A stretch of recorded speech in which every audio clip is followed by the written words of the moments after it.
So hey, you're sitting here watching my videos for whatever fucking reason, I don't fucking know. And you're like, hey, this asshole doesn't put any clips in his anime reviews. There's a reason for that. Anime people are dicks. Let me rephrase that. Japanese people are dicks. Let me rephrase that. Shishuya, which is the company that does most of the Japanese comics, and basically the publishers of every single thing I review, they don't like it when you use their crap on the internet. And they'll take down your videos for doing it. So I try to refrain as much as I can from using their content anymore. It's purely a YouTube thing. I just don't want the videos to get taken down. There's a little more thinking to it than that, but...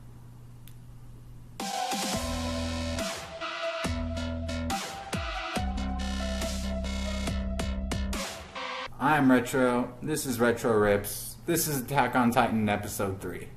Yeah, in case you didn't notice, I completely skipped Attack on Titan Episode 2 for the purposes of this review. And there's a good reason for that. It's just so boring. I mean, other than the fact that a Titan comes in to wreck the entire city and you basically get another taste of what it's going to be like throughout the rest of this anime, it's just the kids talking back and forth about how they're going to live from now on and Eren being entitled little douche. I can't stomach it, let alone show it to you. Especially when I can't even show you the clips of it. It would be one thing if I could show you through animation what these characters are going through and explain to you exactly why I think this is so crappy, but since I can't do that, well... But you didn't want to watch any of that anyways, did you? Did you? Well, supposed author of Attack on Titan doesn't suppose so anyways, as he dedicates the entire next episode to nothing but a drill sergeant grilling a platoon of characters that may or may not have greater importance to the story somewhere along the lines. These shinobi will become the best of the best. Believe it. Wait, Am I still watching the same anime? So I basically realized that in this anime, people have two dimensions to them. Their everyday dimension and their Titan dimension. When dealing with their everyday dimension, people in this world are idiots. They mouth off, steal food, brag about how awesome they are, pick fights with other people inside the wall. But then as soon as the Titans appear, everyone enters what I can only describe as a quote-unquote super serious mode. In this supposed super serious mode, people are about 1,000 times smarter than they usually are for no apparent reason, even though in reality they should probably be panicking in those moments. So yeah, back to the task at hand.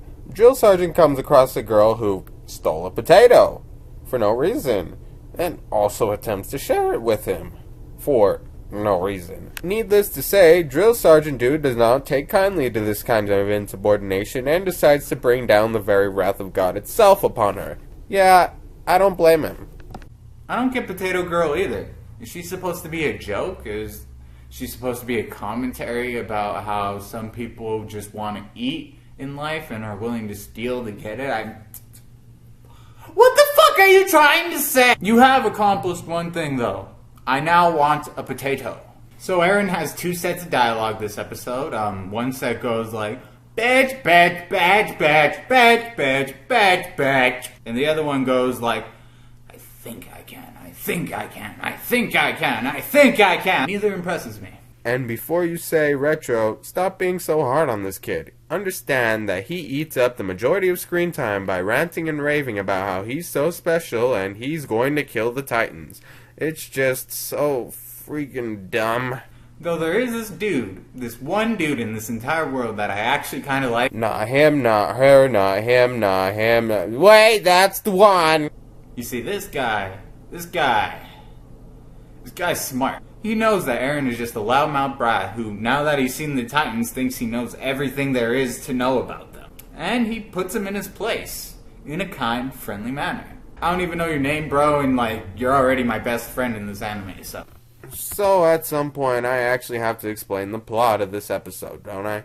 Eren and Mikasa have joined a boot camp that will allow them to join the military police so that Eren can go off and fight Titans. But before they can join the military police, they have to prove that they can even use the contraptions that they used to fight Titans in the first place. So this anime really loves Eren, and I mean really loves him. So, you know how sometimes in TV shows they'll do the entire subplot where a character goes through this whole thing and sucks at it, but then by the end they get really good at it because they tried really hard. Well, it happens for Eren in this episode too, but at the end, you find out that his equipment was malfunctioning. This is meant to imply that not only is the kid naturally talented, but he's also a hard worker, so he's gonna go especially far when it comes to killing titans. Yeah, they really love this kid. The entire episode is basically just about these kids learning to use this Japanese Spider-Man gear thing that they need to fight titans and blah blah blah. It's like the fucking dumbest idea I've ever heard of. Just so someone in this universe thought, hey, we're gonna fight giants, right? Why don't we fight giants as Spider-Man? Spider-Man fights giants all the time, right? But in all seriousness, the gear that they use, it's pretty badass, and they are pretty coordinated with it. It's like, people will do amazing things when they are given such a crazy contraption to utilize in their society. I won't pretend to understand it, but apparently it makes sense to these guys. I guess I could kind of see the rope thing coming in handy with giants and pinning them down and all that stuff. But other than that, I think it was just to make people look cool when they're circling around giants and getting picked off one by one. I am Retro. This is Retro Rips. Feel super serious.